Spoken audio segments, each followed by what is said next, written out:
முருகப்பெருமானிடம் இப்படி வேண்டினால் கேட்ட வரம் கிடைக்கும். இந்த கிழமையை மட்டும் மறந்துடாதீங்க.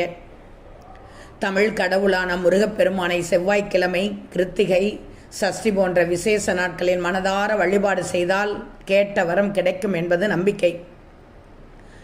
அந்த வகையில் முருகப்பெருமானின் முழு அருளும் கிடைக்க ஒரு எளிமையான வழிபாட்டு முறையை தெரிந்து கொள்ளுங்கள்.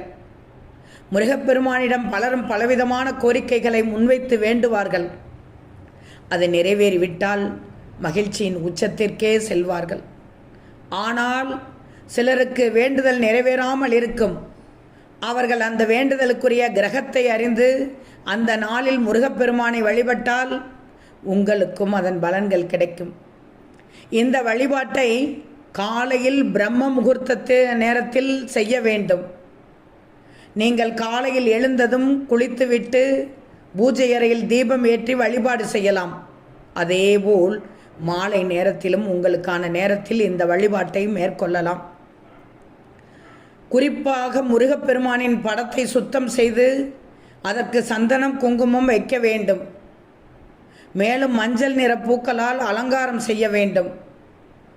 பிறகு ஒரு அகல் விளக்கில் நெய் ஊற்றி தீபம் ஏற்றி உங்களுடைய வேண்டுதலை முருகப்பெருமானிடம் கூற வேண்டும்.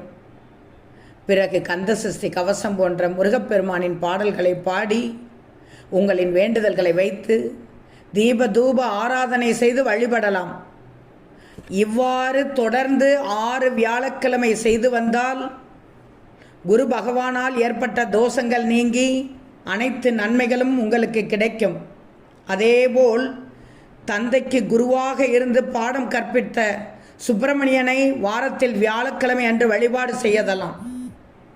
இப்படி செய்வதால் முருகப்பெருமானுடைய அருளும் குரு பகவானுடைய அருளும் உங்களுக்கு பரிபூர்ணமாக கிடைக்கும்.